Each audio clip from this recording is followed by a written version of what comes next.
Hey, how's it going? Welcome back to another episode of the Ultimate Ironman. And last video, we trained a bit of crafting to get the last requirement for lunar diplomacy, and then we did the quest and we got it done.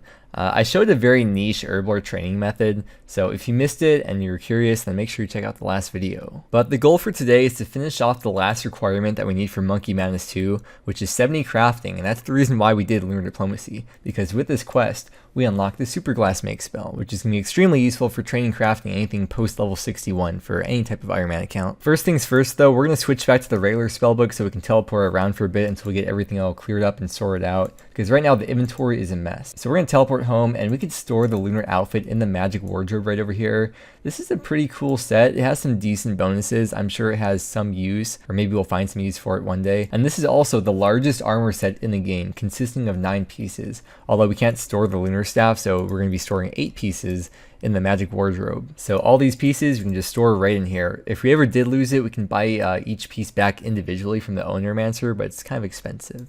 And no reason to do that if you just store it. I think I have all the items I'm going to need for the most part while doing this method. I put it all at the top here. The last thing we need is to buy a bunch more astral runes. I forgot the exact GP per XP of doing this method in terms of crafting XP, but it's super low. I want to say it's like 0.1 or 0.2 GP per XP for crafting. Yeah, because astral runes start at like 50 GP each, but even if you're spending 100 GP per astral rune, that's essentially 200 GP per cast of the spell. And I think you net around 1k crafting XP in total for each cast of Super Glass Make. And then the seaweed and the buckets of sand that you buy from the charter ship cost pretty much next to nothing. As you saw in the last video, it's 5 GP each, and you make a tiny bit of money selling it back. Okay, we're gonna start off with 2,000 astral runes, and we'll see how much crafting XP we get from that. I'm so ready to do this method and start training some crafting. I spent so much time doing this method on the hardcore.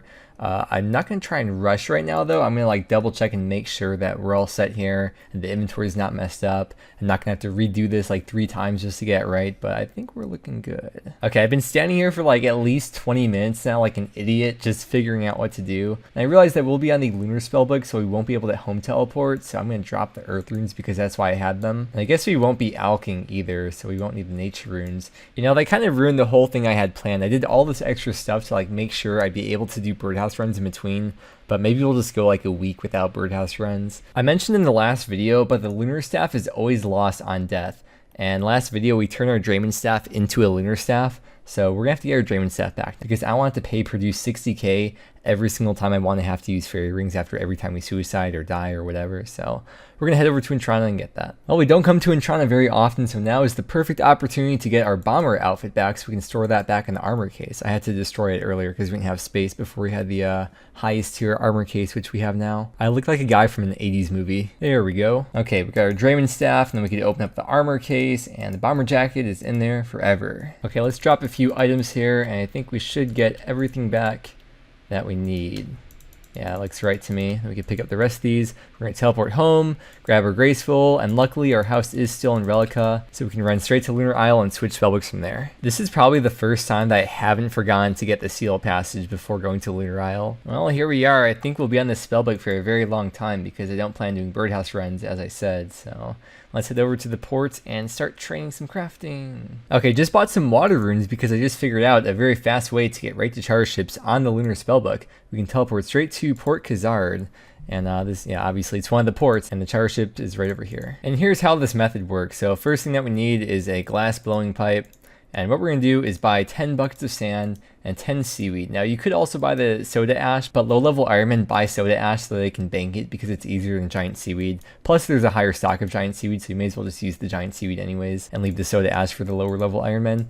And we're going to cast Super Glass Make, and it makes a random amount of molten glass out of those 2 ingredients. There's probably some average amount that's been determined, but I don't know what that number is offhand. And we're going to craft all these into lantern lenses, and after we finish blowing them, we can sell them right back to the shop. If you're level 87 crafting and you're making the light orbs, you can't sell them because they're untradeable, so you have to drop them. So it's a bit more click intensive once you hit 87 crafting. And then each time you do an inventory, just hop worlds because, you know, it's out of stock then.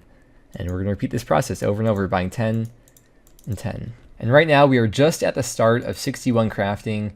We need level 70 for Monkey Madness 2. I think I mentioned that earlier. So we're at least going to get level 70 and see where it goes from there, but I will see you back with 62. Okay, well here's the first level of the grind coming in, 62 crafting. Now keep in mind, while these levels are very, very fast right now, the XP rate is not going to be going up since the next tier of Molten Glass is 87. So up until then, we have to make lantern lenses out of this, so XP is not changing. Oh yeah, and 62 crafting is also a requirement for Dragon Slayer 2. 63, 64, 65, and 66 crafting. 67, we can now cut onyxes. 68 crafting, that's the requirement for blue D-hide chaps, which we need for a hard clue. Alright, we're just finishing up 1 hour of timing the XP per hour doing charter ships mudkip style. So, you know, not super efficient, but I also wasn't very AFK this hour either. So let's pause the timer, and this is what we got. So we got about 72k crafting XP as well as 7k magic XP.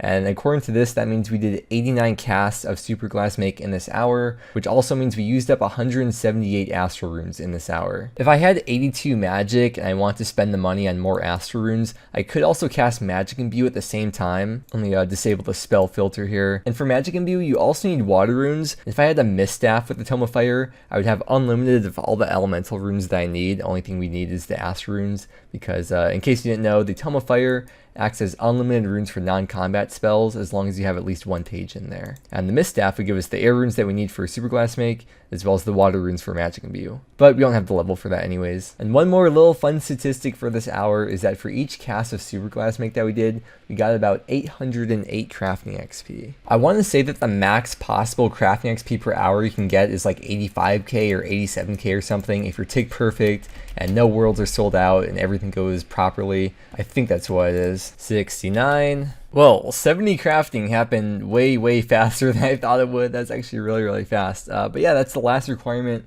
for Monkey Madness 2. We can make diamond amulets for amulets of power. We need it for the hard lumberage diary. You know what? I think we'll keep on going until we can make a glory, because having a mounted glory in the house would be extremely useful for so many different things. So we can go till 80 crafting and then be able to make a glory right away, or we can get level 79 so we can boost with the poison chalice, which are super easy to get. We'll see how we're going by then, but I feel like I'd want to get 80 just to have a nice cleaner level, and we'll have to get up later anyways for Zenite stuff. But yes, let's keep on going with the crafting grind. 71 crafting, that is for blue D-hide bodies, which we need I think for a medium and a hard clue. 72 crafting. 73 crafting. Grow up, guys. It's not funny. Come on. There we go. 74 crafting. At level 74, we can craft Dragonstone bracelets, which translates into combat bracelets. And back at level 72, we can craft dragon necklaces, which translates into skills necklaces. And once we get 5 skills necklaces and 5 combat bracelets, we can build the fancy jewelry box in the house with 86 construction. We'll probably end up getting a gem bag once we get back into Slayer to start storing up the crystal keys for the Dragonstones. And instead of taking up like 10 inventory slots with Dragonstones, we'll be able to put them all in the gem bag, but that's a lot later down the road. Okay, well that's the last of the Astral Runes, so after this inventory, we'll see how much Magic XP and how much Crafting XP we got from the 2,000 Astral Runes, which is 1,000 casts of Super Glass Make. Okay, so for the Magic XP, we got a total of 78k XP in 1,000 casts. And for the Crafting XP, we got a total of 811k crafting XP. So that's 1,000 casts, which is 811 XP on average per cast. We're gonna buy one more batch of runes, and hopefully I'll be able to calculate the exact amount of runes that we'll need, or at least pretty close to it, so we don't have to go and buy more astrals after this next trip. Alright, 2.3k astral runes should be just enough to get us to level 80. Hopefully I did the math right for that. At level 80, we can boost with the Mushroom Pie, which is a +4, which can allow us to make Black D-Eyed Bodies, which is level 84, as well as Black D-Eyed Chaps, which is level 82. So if I do want to alch the Black D-Eyed Body for backspace, we can do that and relatively easily get that back without having to hope for RNG from clues. So 80 is going to be the goal, and then we'll be able to wrap up and move on to whatever is next. Maybe Monkey Madness 2. I haven't quite decided yet, but yeah, probably Monkey Madness 2 will be the next thing that we're doing. But yeah, we're 74 crafting and level 80 crafting. Here we come. 75 crafting, which means once we get 74 hunter, we could make magic birdhouses for the birdhouse runs. But as I mentioned previously, it's probably not worth going out of the way for the magic trees because they take a lot longer to chop. And then also Slayer rings, if we ever spend the Slayer points to be able to make those, which I'm not sure if it's really worth it as an ultimate to be crafting Slayer rings, but we can do it if we want. And with this cast of Super Glass Make, there is 79 magic, the only magic level we'll get during this grind.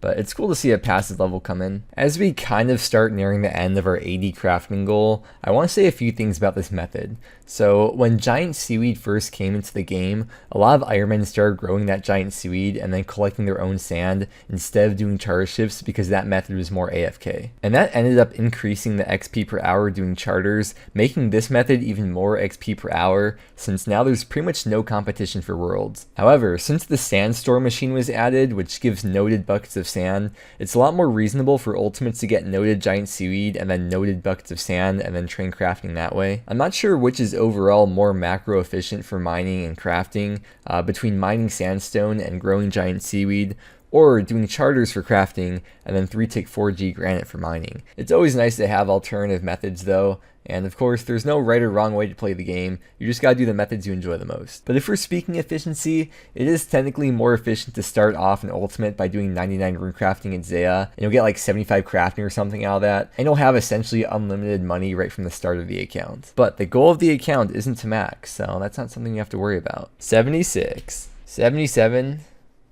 crafting.